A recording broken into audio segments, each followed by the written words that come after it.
Hello!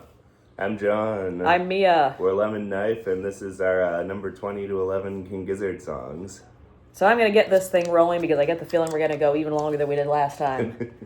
My number 20, which was pretty far back in John's list, this is Aerodynamic. First of all, the sound is so lush. We kind of went over that. I know you kind of mentioned that you weren't a big fan of the verses. Was that kind of the lyrical or the musical aspects? Probably more like the musical aspects. Okay, because I was going to say, I like the lyrics a lot of all those. There's all these kind of snapshots of, like, the moments right before somebody dies. And, they've kind of visited this thing before of, like, sort of trying to accept death and things, things like bone and that. And it's definitely a message that I glom onto as a Buddhist and just generally trying to kind of, death and taxes, sort of, as someone who's dead. I've begun the faking my own death, by the way, that we discussed last video for my funeral. You'll see it in the local newspapers. Yeah, you'll see John dressed up in his Grim Reaper costume, leading the pack, like a scene out of the Seventh Seal. Anyway, I love those, and I love all the breaks, and just, I think it's just all very, very satisfying to me. And that break in the middle, like you said, is just great. You're never gonna get there, and just all the imagery and everything. It really does feel like you're back in that oceanic theme of the album, which I really, really love. I think the music captures that too, like a boat going along. Right. My number 20, first one on my list, I think, from Fishing for Fishies. This is this thing. This is this thing. This thing. Which thing? This thing. This Which one thing? In particular. This thing. This one. A pen. A pen, yes. The song's about a pen. Alright, so this thing is it's a great kind. It's one of their, I think, very self-contained songs, just very kind of driving beat, and then kind of all the different parts. It kind of builds up into the kind of sped up crescendo. Just great song. Absolutely. Number 19, again, John had this a while back. This is Le Risque. There's so many reasons I love this song. I loved it upon first listen, right when the single came out. And, first of all, it's just a nice driving groove.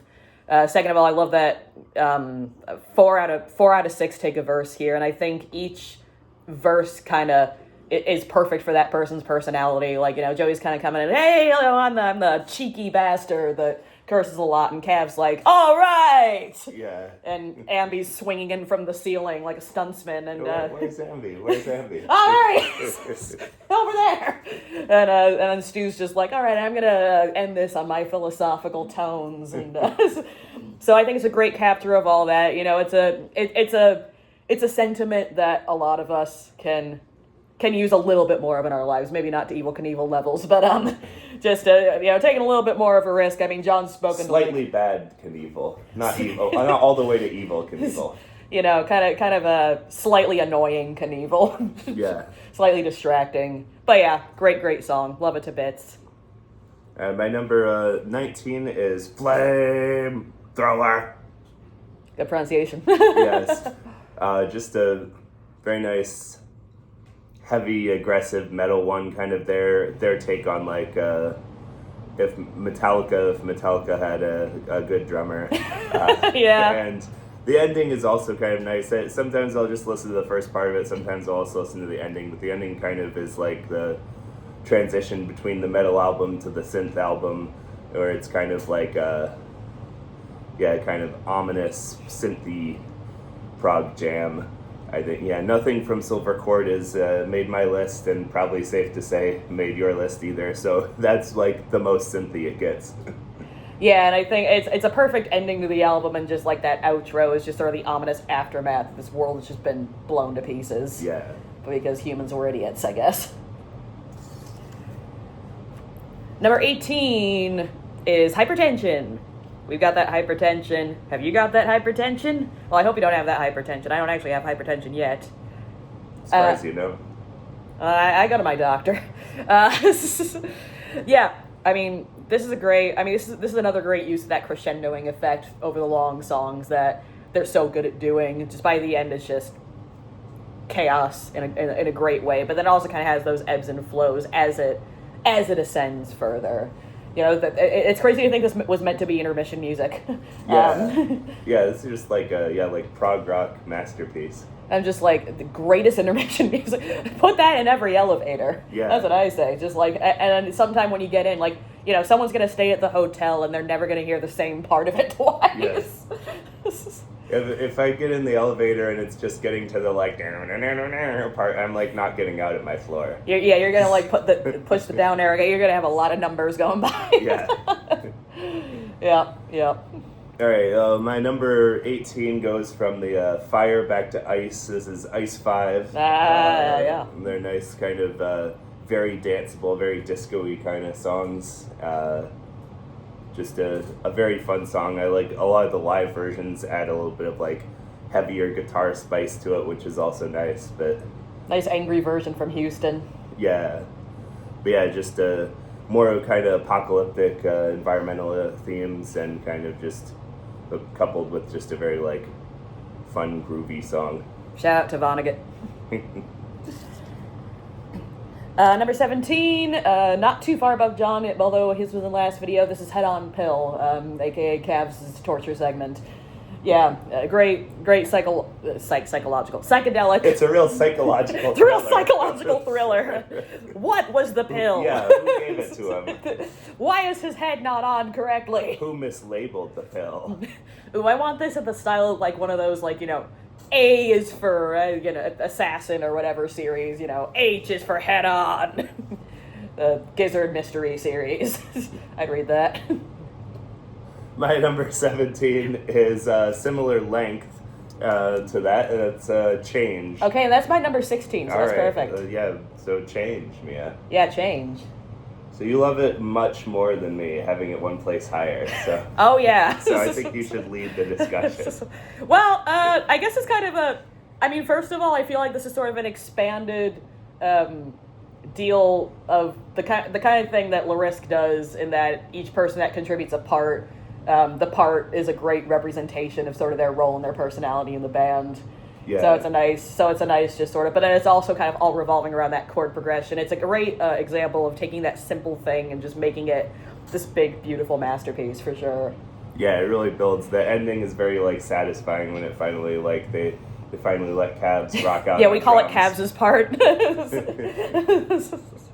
Yeah, it's perfect. Like, I can't have that song without the ending for sure. It's just like, yeah, wonderful kind of like 70s sound, just kind of like another kind of like prog classic, like Hypertension. Mm-hmm. I guess that takes it back to me. Much more compact, a lot higher than Mia had it, actually. This is Plastic Boogie. There you go, then, yeah. So this is just another one off Fishing for Fishies. Just, I love like kind of especially the bridge, just like the heavy groove, but just like the whole way through, it's just a very like electric song, like kind of just keeps going. Yeah, nice call and response going on. Yeah. Just a great energetic piece. All right, going away from the plastic and towards rawer materials. This is Raw Feel. Raw Feel. Raw Feel. Raw Feel. Raw Feel. Raw Feel. Raw Feel. What's your Achilles heel, Mia? Thank you for finishing that. Yeah, great song. Yeah, that does that. It's cool. Yeah, another one where everyone's used to their fullest. I love that sort of, was it 7/4, I think? Yeah. Times things are going on, and the way they make it sound very natural. It's just such a great, unique, but still very 70s classic song going on there. Yeah, and it's hard, like, it's such like a kind of like relaxed kind of groove to it. It's hard to imagine like being in a bad mood while listening to Raw Feel. Yeah, absolutely. My number 15 is another boogie, back-to-back boogies. This is Bitter Boogie. All right, yeah. Mainly, I think this is off the strength of a few like kind of live versions of it. Like I like the New York 24 one that's just kind of just Bitter Boogie, kind of with lots of guitar jams and things. And then I like the Athens Muddy Water Bitter Boogie. It's kind of more like saxophone in it, more of like a cool blue Bitter Boogie. Everyone's got sunglasses on and shit, yeah. But this is just kind of a nice, like, it's hard to imagine not singing along with the kind of like bitters, and it's just kind of a great like ground level for like fantastic guitar jamming. Yeah, and that's the trouble with the table version. Like, I think we always talk about how we want that dun dun to happen. Yeah. It's like, come on. But it's a fine version and all that. But yeah, the rave sets, I wish they would, I don't know, find a way to do that a little bit. Number 14 for me is doing the serpent. It's a fucking snake. It's a fucking rattlesnake. Yeah, I have this at 13. So there you go. Kind of talk about it here, yeah. Yeah, just a great continuous sort of, I guess, krautrocky. Yeah, one of the earliest songs a lot of people like get hooked on from them just because it's like so catchy and it's one of their more popular songs. And it's almost like you're somewhat embarrassed at first because it's just like it's a song about a fucking snake, but then you can't help it. Like it just keeps growing. Rattlesnake. And yeah, we've covered it live a couple times. People always enjoy that. Absolutely, I think we do that well.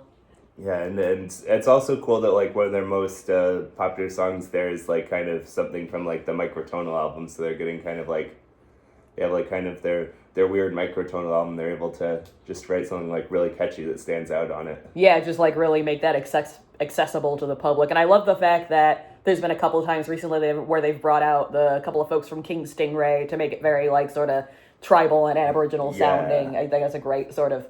That's a perfect song to bring that back with, and it raises my respect for the song even more when they do that, for sure.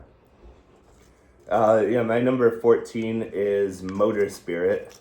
So this is another Petrogronic song, another just like never fails to get the adrenaline up. Just like lots of different parts, lots of different kind of starts right off with kind of the heaviest, most aggressive parts, and it's got other parts where it's kind of slower and more like the tom jam kind of and speeding up for the very end. Just like a lot of different great parts going on. I've been saying that a great tattoo would be "Drink the fucking gas and killeth" with one of the Gallia Gators blowing out fire. Yeah, good song. Speaking of flames and dragons and shit, this is my number 13. Lucky number 13 is Dragon. Yeah, sprawling metal epic, obviously. Love it more every time I hear it, to be quite honest. Just everything going on in it. There's never a moment. It's a long song, but there's never really a moment that you just breathe. You know, it's Yeah, they like slow it down in the middle to make it like not just one note through, but it kind of like it still is like very like ominous and intense, like gathering during that slow part. Yeah, even though that slow bit builds again, you know, as that like that's very very impactful there. And it was a joy to see that done with an orchestra. I think that was a shocking but great choice. Absolutely, yeah. I still remember the first time when we saw it live, and it was just kind of like the visuals on screen were all kind of in like black and white, and it kind of made it more like this like ominous horror film kind of vibe to it. And us and everyone around us going, Petro, Dragonic, Apocalypse. It's very, very satisfying, isn't it? And that's back to you. Oh yeah, because you did Rattlesnake. All right, quite a bit higher than John here. This is Phantom Island. Okay. So yeah, wonderful orchestral epic. And I love all the moods that it brings about. I love that it's kind of doing, the disco sort of Bowie experimental thing at the beginning. And then the ending is just, it really does kind of feel like just a ship going off course. I just love the way that's constructed and done. And it's just such a great, it just is a great, like, it doesn't fail to get my adrenaline up at that point. And you definitely can't listen to this song without listening to the full song. You know, if you do that, you've done it a disservice. You're not getting the full feel. So, you know, sometimes, you know, when I hear a song for the first time, I kind of keep it in mind. If I tell someone else to listen to this, they need to listen to the whole thing, and this is one of those songs for sure. Yeah, not just like, oh, okay, I got a taste of it. It's going to be like, okay, it's this kind of 70s disco thing. Like, no, you got to listen to listen to the second half as well. Yeah, you got to listen to the ship going off course with Ambi at the helm for sure. All right, my number 12, slightly higher than Mia, is Lava. And this is kind of, I think, another one of those kind of like dark horse songs where it's not played a ton. People aren't like talking about it a ton. People would probably be like cheering for it more if it had never been played. Sure, yeah. Where people are then go, oh, when are they going to do the Lava debut? But this is just, a fantastic song. It's just this very, like, kind of odd. I think it was in the, like, Lydian mode or whatever. That's just a weird isn't one, used yeah. very much, and it just kind of has this, kind of uneasy feeling, like you're in some, mysterious underground cave exploring. Yeah, you gotta watch out for the lava. That's sticky like peanut butter, whatever that means. I think it's just what it is on the face. Well, how do you know? You can't touch it. Scientists have touched it, though. They've spread it on bread, they're doing all the things for science. Ooh, spicy PB&J. Yeah. Very spicy PB&J. All right, and number 11 from me is this thing as well. And Johnny kind of hit Which some... thing? This thing as well. So, Johnny kind of hit the... Thing. Oh, I'm sorry, you're right. It's these things. These are the two things that were voted on our list because they're different rankings. So this was John's thing and this is my thing. So I just want to add that I think the harmonica is so simple, but it's always such a call to action. The way it starts off is just a great, just sort of hook in, like, all right, I'm listening.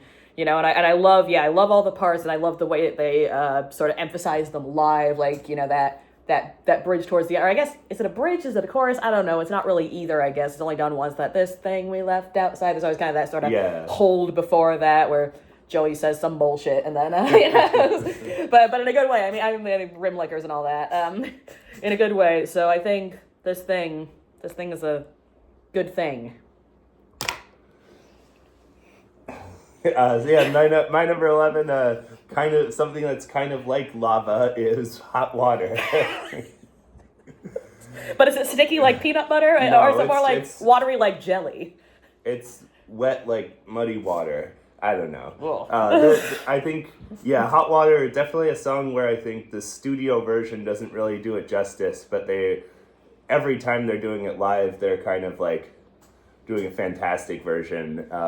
There's just a lot of different great versions of it I've heard. Kind of just, it's really like simple elements, like just kind of the really like memorable, like the vocal chorus is really like catchy. The outside of the hot water part, the flute lick obviously is really catchy. Like the bass sounds great on it. There's kind of a lot of like open room for the guitar to like try out various riffs or do something heavier or do some more like soloing, like kind of depending a lot on the version.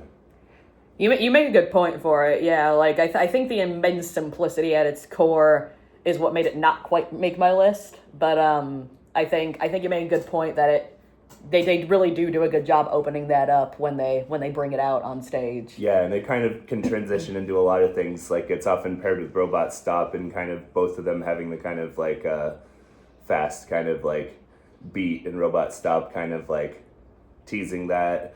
When I saw them in Milwaukee, they kind of had it slow down, turn into 7/4, and then transition to raw feel, which was also really cool. That was very cool. There's a lot of stuff that hot water does, much like in real life.